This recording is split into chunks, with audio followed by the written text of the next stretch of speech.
will say he must take responsibility. In the same breath, Mr. Speaker, there must be a link between the crime and the individual.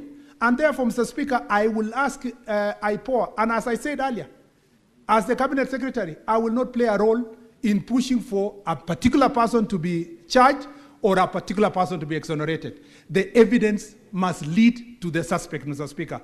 And when we are going for anybody, it must be based on evidence. Otherwise, if we lose that rule of law, people will be taking advantage of such occasions to do the same. Mr. Speaker, ask yourself. I was here in this chamber, Mr. Speaker, when as I said, my friend Kimani was abducted by police officers and killed in Machakos. Mr. Speaker, I was here when the case of Pepe Pendo happened. I was here when Koome happened.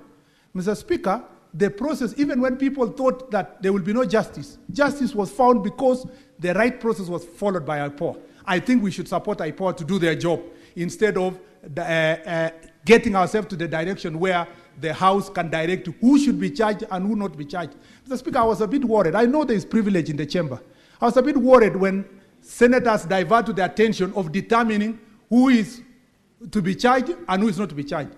Mr. Speaker, it violates the same Article 245 of the Constitution and affects the question of rule of law. What we should be demanding is that every person who will be found culpable, led by the evidence, must be brought to book, regardless of the position, regardless of his relationship with anybody. Mr. Speaker, and the last thing was, there was something to do with reforms again. And to close in, Mr. Speaker, I wanted to assure Senator Haji. Mr. Speaker, when Senator Haji spoke, I was fighting tears because he spoke for all of us and he spoke for this country.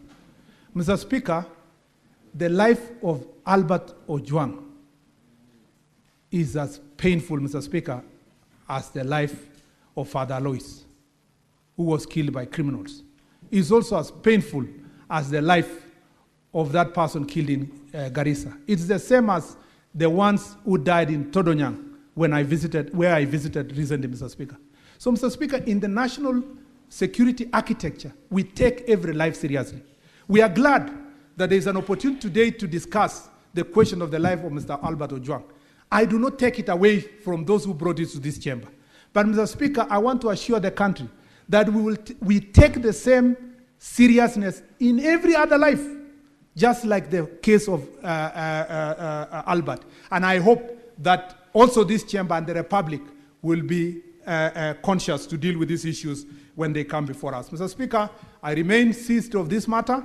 I will remain accountable to this House, and therefore, Mr. Speaker, I'm ready and willing to ensure that I respond to all the questions that this chamber. Mr. Speaker, in any case, in the statement I was going to bring to this House, there are also very weighty issues about abductions and police brutalities and citizens killing during protests last year. And I believe that, Mr. Speaker, when we get the time to come back again, these issues will have to be ventilated based on the responses that we are going to bring to this chamber. I thank you, Mr. Speaker.